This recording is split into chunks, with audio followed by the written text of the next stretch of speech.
दोस्तों नमस्कार। अच्छे दिन आने वाले हैं, ये शब्द लोगों को डराता है। राजा डर गया, यह सोच लोगों के भीतर समाती नहीं है कि आखिर राजा डरा तो किससे डरा और अब अच्छे दिन का जिक्र क्यों हो रहा है। जाहिर तौर पर 2013 में यह नारा दिया गया था कि अच्छे दिन आएंगे और उसके बाद इस देश ने एक नए प्रधानमंत्री को देखा।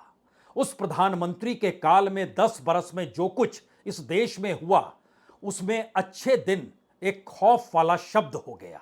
यानी डर लगने लगा, क्या वाकई इस देश के भीतर में जो सरकार की नीतियां हैं वह लोगों के अच्छे दिन नहीं बल्कि बुरे दिनों से बुरे दिन को भी अच्छा मानने से कब चूकेगी। और दूसरा सवाल यह था, क्या वाकई राजा बहुमत के आश्रय इतना बेखौफ है कि उसे जनता के दर्द को दिखाई दे पाने की स्थिति में कोई है ही नहीं। और ये परिस्थितियां खास तौर से तब जब लोकसभा चुनाव बीत गए और उसके बाद हम इस शब्द का इस्तेमाल अगर कर रहे हैं कि अच्छे दिन आ जाएंगे, अचानक आएंगे, तो उसकी कोई दूसरी वजह नहीं है। उसकी वजह राजा का डर है। राजा किस बात से डरा हुआ है? और इस दौर में जब लोकसभा चुनाव होने नहीं है और राज्यों के चुनाव हैं, तब फिर राजा को किस बात का डर है? शायद यह सवाल एक गोल गुत्थी की तरह है, लेकिन आइए आज इसे सुलझा लेते हैं। क्योंकि जो रिपोर्ट अलग अलग राज्यों से लगातार केंद्र सरकार को आईबी के जरिए मिलती रहती है, उस आईबी की रिपोर्ट में लगातार चुनाव के बाद इस देश की आर्थिक माली हालत जो भी हो, खुद प्रधानमंत्री जो भी जिक्र लगातार कर रहे हो कि भारत की इकोनॉमी कितनी बड़ी हो जाएगी, और इन बातों का जिक्र अब आरबीआई भी खुले तौर पर करने लगा हो, और इस देश के पीएसयू लगातार अब मुनाफे में आ रहे हो, बावजूद इन सब के इस देश के बहुसंख्य वोटर, बहुसंख्य जनता, उसके भीतर अभी भी वह सवाल गूंज रहे हैं कि अगर यह सत्ता नहीं आती और अगर इंडिया गठबंधन आ जाता, अगर इंडिया गठबंधन के वक्त में राहुल गांधी ने जिस मैनिफेस्टो को रखा, जो 4-5 बड़े वादे किए, अगर वह इस देश में लागू हो जाता तो क्या वाकई वो अच्छे दिन होते? और अगर वो अच्छे दिन होते तो फिर इन सब के बावजूद भी मौजूदा सरकार इस परिस्थिति को क्यों समझ नहीं पा रही है? आईबी अपने आप में इस देश की नब्ज को पकड़ती है, केंद्र सरकार को अलग अलग एजेंसियों के जरिए जानकारी देती है। और पहली बड़ी जानकारी तो यही है कि अब जिन जिन राज्यों में चुनाव होने हैं वहां पर कहीं भी बीजेपी के अनुकूल कोई चुनाव नहीं है। यानी लोकसभा चुनाव के बाद अल्पमत की बीजेपी सरकार केंद्र में मौजूद है, और अब राज्यों के चुनाव जब होंगे तो वहां पर बीजेपी अगर एक के बाद एक राज्य के चुनाव हारती चली गई, और यह स्थिति गुजरात तक भी आ सकती है। यानी गुजरात के भीतर वह सूरत हो, अहमदनगर हो या फिर राजकोट ही क्यों ना हो, जो अलग अलग पॉकेट्स जो एक चकाचौंध के साए में दिखाई देते हैं, वहां पर भी अगर यह सवाल खड़ा होने लगा हो कि अगर कांग्रेस सही तरीके से मेहनत करे तो गुजरात में बीजेपी को हरा सकती है। जाहिर है राजा को डर लगेगा, वो खुद गुजरात से आते हैं। डर तो उस चाणक्य को भी लगेगा जो पूरी बिसात इस देश में जीतने की बिछाते हैं, लेकिन अपने ही राज्य को अगर गंवा बैठे तो क्या होगा।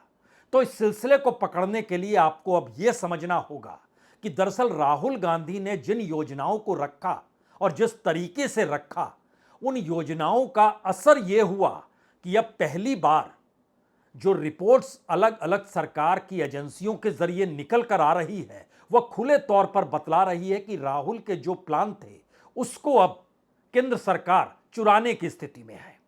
यानी उन प्लान को कैसे लागू इस देश में किया जाए, इस दिशा में वो काम करने लगी है, और बजट सामने खड़ा है। और उसकी सबसे बड़ी बात यह है कि राहुल गांधी ने जिस मैनिफेस्टो को तैयार किया उसमें कमोवेश हर तबके को लिया, समानता का जिक्र बार बार किया गया, बराबरी के हक का सवाल, वो पिछड़ा तबका हो, शेड्यूल कास्ट हो, शेड्यूल ट्राइब हो, माइनॉरिटीज यानी अल्पसंख्यक यानी मुसलमान ही क्यों ना हो, हर चीजों का जिक्र करते करते इस देश के गरीबों में और गरीबों में भी महिलाओं को जो 1 लाख रुपए का जिक्र किया गया था, वह तो नहीं मिला किसी को भी, क्योंकि राहुल गांधी या इंडिया गठबंधन सत्ता में नहीं आया है। लेकिन लोगों के जहन में वो सवाल है और इसीलिए आज हम कांग्रेस के मैनिफेस्टो के उस हिस्से को लेकर बैठे हैं जिसमें गारंटी कार्ड का जिक्र किया गया था। और आपको जानकर हैरत होगी, इस गारंटी कार्ड में जो लिखा गया है वो बिल्कुल नए स्वरूप के साथ बजट के जरिए सामने आने वाला है। ऐसा नहीं है नाम वही होगा, नाम बदल जाएगा। इसमें जो नाम कांग्रेस गारंटी कार्ड में लिखा गया है उसमें हर शिक्षित युवा की जो पहली नौकरी पक्की होने का जिक्र है, उसमें 1 लाख रुपए वेतन का जिक्र है, उसको कैसे युवाओं तक जो बेरोजगारों की कतार है, जो मुद्रा योजना के जरिए कोई मैसेज आ नहीं पाया, यानी इस देश में 28 लाख करोड़ रुपए बट गए और कोई भी बेरोजगारी कम नहीं हुई, तो उस मुद्रा योजना का क्या लाभ। दूसरी बड़ी बात है कि हर गरीब महिला को अगर 1 लाख रुपए का जिक्र राहुल गांधी करते चले जा रहे थे, तो क्यों नहीं इस देश के गरीबों की परिस्थिति को, जो आंगनवाड़ी या फिर जो लखपति महिलाओं का जिक्र सरकार कर रही है, उसको नया विस्तार दे दिया जाए और उस विस्तार के दायरे में इस देश की जो गरीबी की रेखा से नीचे के जो परिवार हैं उनको उस दायरे में ले आया जाए और उनको अलग अलग परिस्थितियों के तहत डायरेक्ट बैंक ट्रांसफर की व्यवस्था की जाए। क्योंकि अगर एक साथ करेंगे तो फिर यह सवाल होगा कि सरकार तो कह रही है गरीबी खत्म हो चली है, लेकिन यहां तो गरीबों की तादाद और उसकी पूरी एक लंबी कतार बैठी है। और नीति आयोग का भी जो मल्टी डायमेंशनल जो पुअर सेक्शन का जो एनालिसिस है वह भी फेल हो जाएगा, यानी वह भी झूठा साबित हो जाएगा। तो इसको भी नए तरीके से रखा जाए। जो कर्ज माफी का सवाल बार बार किसानों को लेकर उठता रहा या एमएसपी को कानून बनाया जाए इसको लेकर उठता रहा, तो रिफॉर्म की दिशा में सरकार अब कैसे कदम बढ़ाए। और जो इस देश के किसान सम्मान निधि में जो 6,000 रुपए सालाना जाते हैं, हर 4 महीने में जो 2,000 रुपए दिए जाते हैं, उसको एक तरफ डबल भी किया जाए और उसके साथ साथ छोटे और सीमांत किसानों में एक कैटेगरी की जाए तय और उसके आसरे एग्रीकल्चर के क्षेत्र में रिफॉर्म को लेकर आया जाए और इसके समानांतर हर महीने पैसा किसानों तक पहुंच जाए। ऐसी व्यवस्था क्यों नहीं की जाए। वो 4 महीने इंतजार क्यों करे, यानी उसकी अपनी जिंदगी प्रति महीने के हिसाब से क्यों ना चले। हर महीने अगर 1,000 रुपया उसके बैंक में जा रहा है तो साल भर के 12,000 हो गए, अभी 6,000 जाते हैं तो महीने के 500 रुपए बनते हैं इन सब के बीच। और इस परिस्थिति के भीतर में अगर इस बात का जिक्र होते चला जाए कि इस तरीके से लोगों को वह लाभालाभ मिलने लगे जिस रास्ते इंडिया गठबंधन या कांग्रेस का मैनिफेस्टो या राहुल गांधी की जो न्याय गारंटी योजना थी उसके मार्फत उसको नए चेहरे के साथ रख दिया जाए, तो क्या अच्छे दिन आ गए। हमें लगता है इस हिस्से को थोड़ी देर के लिए छोड़िए, नए हिस्से को पकड़ लीजिए। आखिर यह सब सोच क्यों हो रही है। सबसे बड़ी बात यह है कि अगर आईबी की रिपोर्ट कहती है आप किसी भी राज्य में जीत पाने की स्थिति में नहीं है और इस देश के भीतर में जो अलग अलग राज्यों के जहां जहां चुनाव होने हैं वहां के प्रभारी जिनको बनाया गया, वो प्रभारियों की रिपोर्ट अपने तौर पर है कि कार्यकर्ताओं में गुस्सा है, वो बहुत निराश हैं और हम लगातार उनको समझा रहे हैं कि दरअसल 2024 के चुनाव में बीजेपी हारी नहीं है या उनकी मेहनत ऐसा नहीं है कि खत्म हो गई या ऐसा नहीं है कि अब उनके बगैर पार्टी चले नहीं पाएगी या पार्टी को चलना ही चाहिए उनके भरोसे। तो एक तालमेल बैठाने की कोशिश अब देश भर के अलग अलग राज्यों में जहां का कार्यकर्ता गुस्से में है, उसमें झारखंड भी है, उसमें हरियाणा भी है, उसमें महाराष्ट्र भी है, उसमें उत्तर प्रदेश भी है, उसमें राजस्थान भी है और उसमें गुजरात की परिस्थिति भी निकलकर आने लगी जब कांग्रेस वहां पर अपने तरीके से अब कदम ताल करने लगी है, जो 1 अगस्त से शुरू भी हो जाएगा। यानी वहां पर आप यात्राओं का सिलसिला 1 अगस्त से गुजरात में देखेंगे। यानी पहली बार बीजेपी का कैडर, बीजेपी का कार्यकर्ता अगर वह गुस्से और निराशा के बीच झूल रहा है और वह जिस समाज के भीतर रहता है, अगर उस समाज को लाभ बजट से शुरुआत की जाए और इसको आगे बढ़ाया जाए तो क्या वो संवाद हो पाएगा जिससे पार्टी खड़ी हो जाएगी। यह तो उसका एक सांगठनिक हिस्सा है, लेकिन इसका तुरंत का लीडरशिप के चेहरे के साथ जुड़ा हुआ हिस्सा यह है कि अगर इस तरीके से राज्य दर राज्य हार मिलती चली गई तो बहुत कम वक्त लगेगा कि बीजेपी के नेता धीरे धीरे नहीं बहुत तेजी के साथ दिल्ली की सत्ता के खिलाफ बोलने लगेंगे। यानी मोदी सरकार की नीतियां ही इस पूरे चुनाव में रेंग रही थी और इस देश में मोदी सरकार की नीतियों की विरोधी हवा चली और अब राज्यों पर इसका असर पड़ रहा है। और इसीलिए इससे पहले हमने दो अलग अलग रिपोर्टों में आपसे जिक्र भी किया। अब राज्यों के चुनाव में राज्य के नेता नहीं चाहते हैं कि प्रधानमंत्री मोदी चुनाव प्रचार करने आए, जिससे एक झटके में पूरी राजनीति या पूरी चुनावी राजनीति केंद्र सरकार के इर्द गिर्द घुमड़ने लगे और चेहरा प्रधानमंत्री नरेंद्र मोदी हो जाए। लेकिन इसका एक अंतर्विरोध यह है कि जो शख्स बीते 10 बरस से नहीं बल्कि बीते 23 साल से मुख्यमंत्री से प्रधानमंत्री तक की यात्रा में अपने चेहरे के इर्द गिर्द, वो राज्य की राजनीति हो या देश की राजनीति हो, जहां मौका मिला सिर्फ खुद को केंद्र में रखकर पूरी बीजेपी की राजनीति, पूरी बीजेपी के संगठन और आरएसएस तक को उसने घुमा दिया, तो ऐसे में क्या एक झटके में वह उससे वंचित हो सकते हैं? बिल्कुल नहीं। और यही वो सवाल है कि डरा हुआ राजा अब वैसे निर्णय लेने को मजबूर है जिन निर्णयों से जनता प्रभावित हो रही है या जिन निर्णयों के बाद उसको लगता है कि उनके भीतर एक उम्मीद और आस बीजेपी को लेकर जाग जाएगी। और यही भरोसा अब दिल्ली के बैठे हुए लोग जो हैं ये हर किसी को दे रहे हैं। वो राज्यों में नेताओं को दे रहे हैं, संघ में सरसंघचालक को बता रहे हैं और वहां से मैसेज आ रहा है कि जनता से बड़ा कुछ नहीं होता है। आप इसको समझिए तो जनता अनुकूल होने की कोशिश कीजिए। आप ये मत सोचिए कि आपकी इन नीतियों के जरिए वर्ल्ड बैंक क्या कह रहा है, आईएमएफ क्या कह रहा है या आपके अपने नौकरशाह क्या कह रहे हैं। इनको भूल जाइए, क्योंकि राहुल गांधी ने इस देश की उस नब्ज को पकड़ लिया जिस नब्ज के आसरे लोग ये महसूस करते थे कि दरअसल इस देश की नीतियों के सरोकार जनता के साथ है ही नहीं। इसीलिए इस पत्र में जो गारंटी कार्ड जारी किया गया था, अगर इसके हिस्से में आप आए तो जो मनरेगा की मजदूरी है वह भी बढ़ेगी। 400 रुपए प्रतिदिन तो नहीं होगी, लेकिन उसमें कुछ अलग अलग इनपुट्स जोड़े जा रहे हैं। जो कर्ज माफी का जिक्र था किसानों को लेकर और स्वामीनाथन के फार्मूले के हिसाब से जो एमएसपी की कानूनी गारंटी थी, उसका चेहरा भी आपको अब बजट में किसानों के लिए आने वाला है और किसान सम्मान निधि तो बढ़ने वाली है। जो गरीब परिवार की महिलाओं को 1 लाख रुपए हर साल और हर महीने का 8,500 रुपए देने का जिक्र था, तो सरकार ये मान ले रही है कि दरअसल जनधन योजना जो हमने शुरू की उसके जरिए लोगों को यह एहसास अब गायब हो गया कि सरकार उनके खाते में कोई पैसा डाल रही है और उनकी जिंदगी पटरी पर दौड़ने लगी है। अब सरकार चाहती है और समझ गई है कि दरअसल एकमुश्त पैसा मैटर नहीं करता है। हर महीने अगर आप डालते हैं तो लोगों की जिंदगी उस प्रति महीने की आय के साथ जुड़ जाती है और हर महीने एक साइकिल चल पड़ती है।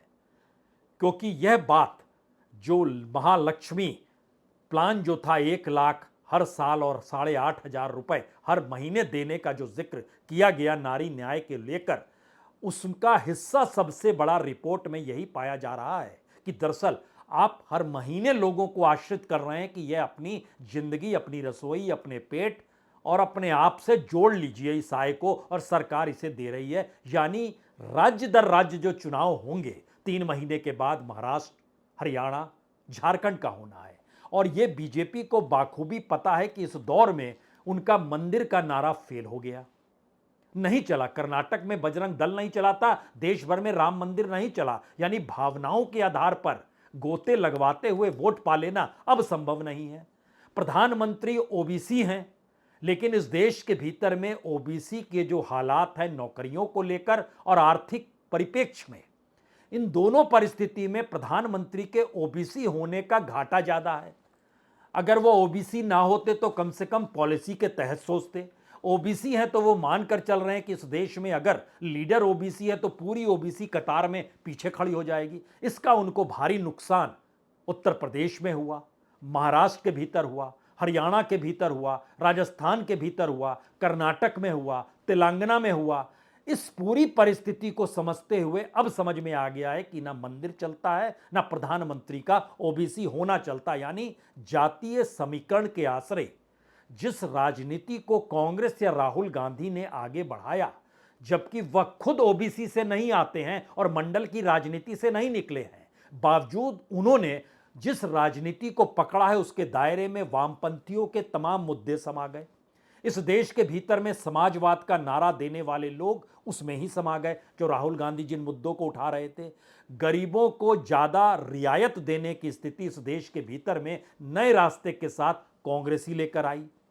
यानी एक ऐसी परिस्थिति है कि जो लड़ाई अपने तौर पर नीतियों के आसरे और लाभार्थियों की संख्या को गिनकर नरेंद्र मोदी अभी तक राजनीति साध रहे थे, वह फेल हो गई।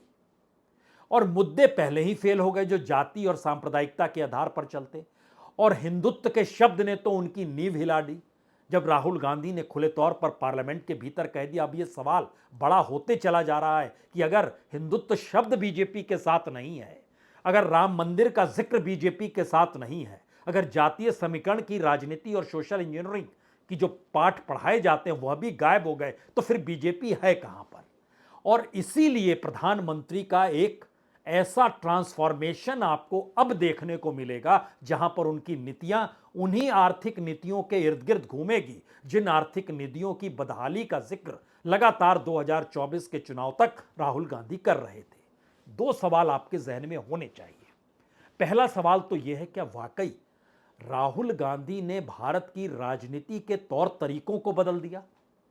और दूसरा सवाल है, क्या वाकई कॉरपोरेट के साथ गलबैयां डाले हुए मोदी सरकार एक झटके में अब लोगों के साथ खड़े होने का प्रयास करेगी? यह बात किसी को पचती नहीं है। लेकिन अब समझना यह भी होगा कि जो लिस्ट आ रही है वो चौंकाने वाली लिस्ट इसलिए है क्योंकि सरकार के जितने पीएसयू हैं वो बड़ी तादाद में लाभालाभ दे रहे हैं, और 4 जून के रिजल्ट के बाद भी लाभ दे रहे हैं। और तकरीबन 15 बड़ी कंपनियां हैं जिनका अपना मार्केट कैप, अगर शेयर बाजार से जोड़ रहे हैं तो मार्केट कैप हजारों करोड़ में बढ़ता चला जा रहा है। और इन सब के बीच यह भी सवाल था कि आरबीआई की रिपोर्ट है कि अगर आप इस दौर में नहीं बेचेंगे तो कब बेचेंगे, तो क्यों नहीं उसको सिस्टमेटिकली एक तरफ निजी हाथ और दूसरी तरफ इस देश के फायदेमंद वाले पीएसयू, उनको कुछ स्टेक दिया जाए। जो घाटे में चलने वाली कंपनियां हैं उनके स्टेक इधर आ जाए, यानी सरकार के पास रहे लेकिन दूसरी कंपनियां, जैसे एलआईसी ले लेती है, भारत एरोनॉटिक्स बड़ी तादाद में इस दौर में मुनाफे में है, तो क्यों नहीं उसके साथ जोड़ा जाए। इसी तरीके से एक पूरी परिस्थिति है कि जो मुनाफे वाली कंपनी है सरकारी, वही कंपनियों का पैसा उस घाटे वाली कंपनियों से खरीद लिया जाए, और जो इनके हिस्से में चीजें आएंगी तो इनमें से कुछ कंपनियों को जो हवाले किया जाएगा निजी हाथों में, तो वह उनके हिस्से में भी वो घाटे वाली कंपनियों के स्टेक रहेंगे, जिससे वह उसको सुधारने की दिशा में बढ़ सके। राजनीतिक तौर पर यह सुनने में अच्छा लग सकता है, लेकिन इसके भीतर की 2-3 परिस्थितियां बहुत साफ तौर पर हैं। क्या वाकई सरकार एक आखिरी लड़ाई लड़ रही है? सरकार ना कहें तो क्या वाकई नरेंद्र मोदी एक आखिरी लड़ाई लड़ रहे हैं? उनका अपना आर्थिक प्रयोग राजनीतिक तौर पर यह उस आखिरी लड़ाई का सबसे बड़ा हिस्सा है, जो इस बजट के जरिए जिसका जिक्र हो रहा है कि वो आ सकता है। क्योंकि अगर किसान सम्मान निधि में दुगना पैसा दिया जाएगा तो अगला हिस्सा है कि जो अनएम्प्लॉयमेंट वाला यूथ तबका है उस तक पैसा कैसे पहुंचाया जाए। और तीसरी परिस्थिति, इस बार पहली बार बीजेपी ने महसूस की कि ग्रामीण भारत के भीतर उसका सुपड़ा साफ तो नहीं, लेकिन उसमें लगभग 20 से 22% वोट तक कम हुए हैं। तो ग्रामीण इलाकों में जो घर बांटने की योजना प्रधानमंत्री आवास योजना के तहत है, उसमें पहली बार इस बजट में टारगेट खुले तौर पर लिया जा रहा है कि सबसे ज्यादा रकम जो खर्च की जाएगी वह उस योजना के तहत की जाए, जिससे कि ग्रामीण इलाकों में ज़्यादा से ज़्यादा घर बन सकें और इसके मार्फत ही इस देश के ग्रामीण इलाकों के वोटरों को अपने साथ लाया जा सके। और वो टारगेट तकरीबन 2 करोड़ 35 लाख घर का है जो 5 साल में बनाने हैं। पहले बरस में यानी इस फाइनेंशियल ईयर में 40 लाख घरों को बनाना है। इसके लिए जो पूरा का पूरा पैसा चाहिए वो तकरीबन 2.5-3 लाख करोड़ रुपया जो चाहिए या 4 लाख करोड़ रुपया चाहिए, उसको डिवाइड करके इस बार बजट में साफ कर दिया जाए। यानी ध्यान दीजिए, एक तरफ विकसित भारत और उसके हिस्से में कॉरपोरेट आता है, दूसरी तरफ इस देश की असल आर्थिक माली हालत इस बजट के जरिए राहत देने को तैयार की जा रही है। और इसमें जो केंद्र सरकार की योजनाएं हैं उन योजनाओं का एक बड़ा हिस्सा इस रूप में भी समझ लीजिए कि सरकार जो भी योजनाओं का ऐलान करती है उसमें 40% पैसा राज्यों को देना पड़ता है। 60% का पैसा जो होता है वो केंद्र सरकार देती है। सरकार ने तय किया कि जो एजुकेशन का क्षेत्र है, समग्र शिक्षा अभियान जिसको जोड़ा गया था न्यू एजुकेशन पॉलिसी के जरिए, उसमें प्रधानमंत्री स्कूल ऑफ राइजिंग इंडिया ये शब्द था, तो उसको हिंदी में किया गया प्रधानमंत्री श्री स्कीम। और इसको मानने से चूंकि एजुकेशन के सेक्टर में आम आदमी पार्टी या केजरीवाल की जो अपने प्रयोग हैं, दिल्ली और पंजाब ने मना कर दिया, हम इसे लागू नहीं करेंगे। ममता बनर्जी ने कहा यह ठीक नहीं है प्रधानमंत्री श्री नाम रखना, हम भी इनके साथ नहीं जाएंगे। तो सरकार ने कहा आप नहीं जाएंगे तो हम आपको पैसा नहीं देंगे। तो उन्होंने पैसा रोक दिया, जो समग्र अभियान के तहत एजुकेशन का पैसा जाना था वो रुक गया। तमिलनाडु और केरल को जब पैसा रोका गया तो उन्होंने कहा ठीक है हम साथ में आ जाते हैं। शुरू में इन्होंने भी विरोध किया था। यानी पहली लाइन यह है कि इस देश के भीतर में किसी भी सरकार को चलाने के लिए पैसा चाहिए, लेकिन सिर्फ पैसे के आसरे गद्दी मजबूत नहीं रह सकती है। पैसा राज्यों को चाहिए, पैसा केंद्र के पास है, रिजर्व बैंक उसके पास है। अब उसको समझ में आ गया कि पैसा निकाल के कॉरपोरेट को एक साथ एक मुश्त दे देना और उनके नेटवर्थ की बढ़ोतरी करना उससे अच्छा है कि उस पैसे का इस्तेमाल अब गरीबों के भीतर अलग अलग योजनाओं के जरिए किया जाए और उन योजनाओं को आधार बनाया जाए जिस लकीर पर खुद इंडिया गठबंधन चल रहा था। तो क्या यह पहली बार एक ऐसी परिस्थिति सरकार के सामने आकर खड़ी हो गई क्योंकि उसका अपना डर अपने राजनीति और अपनी पार्टी से है।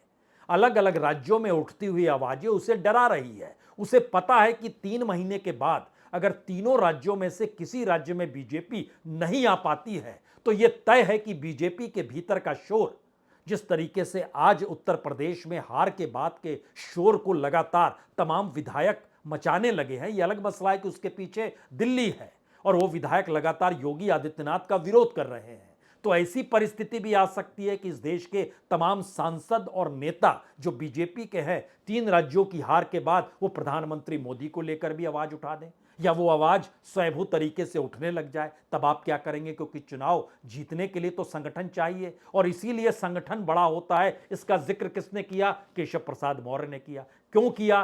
क्योंकि वो जानते हैं कि सरकार की डोर तो योगी आदित्यनाथ के पास है और उस डोर के खिलाफ वो अपने हाथ में डोर चाहते हैं। तो उनको कहां पर स्थापित किया जाए? उनको क्या पार्टी का अध्यक्ष बना दिया जाए?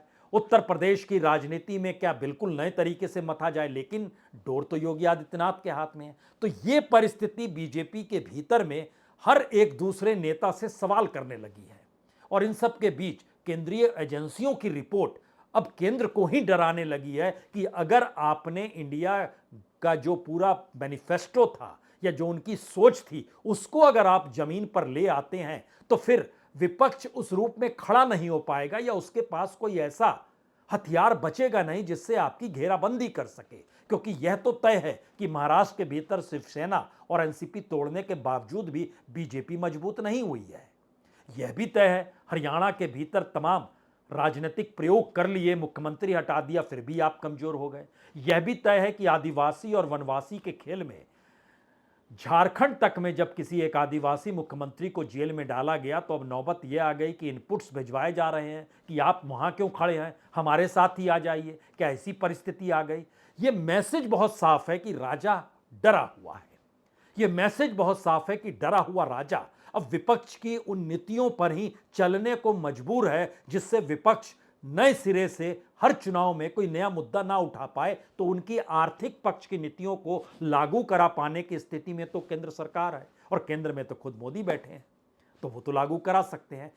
यानी जो सबसे बड़ा मैसेज है इस पूरी प्रक्रिया के भीतर में, नरेंद्र मोदी इस देश की कमान, पार्टी की कमान, अपने चेहरे की रौनक राजनीतिक तौर पर अपने ही इर्द गिर्द समूची राजनीति को घुमाने की सोच, इससे अभी भी हटे नहीं है। वो वहीं पर खड़े हैं और वो चाहते हैं कि दरअसल राज्यों के चुनाव में भी अब उस केंद्र की नीतियां ही चलने लग जाएं जिसके आसरे लोगों को राहत मिले। वो चाहे विदर्भ का किसान हो या मराठवाड़ा का मजदूर हो, वो पश्चिम महाराष्ट्र के बीच का व्यापारी ही क्यों ना हो, वो समझे और उत्तर महाराष्ट्र के भीतर में भी जो किसानी होती है उसको राहत रियायत कैसे दी जाए, यह एक सोच है जो आपको अगले हफ्ते बजट के जरिए समझ में आने लगेगी। और यह नजरिया घुमा फिरा कर उसी डरे हुए राजा के इर्द गिर्द जाकर सिमट रहा है जिस राजा ने अपने इर्द गिर्द सब कुछ सिमटा दिया और फिर गंवाने की स्थिति में आ गए।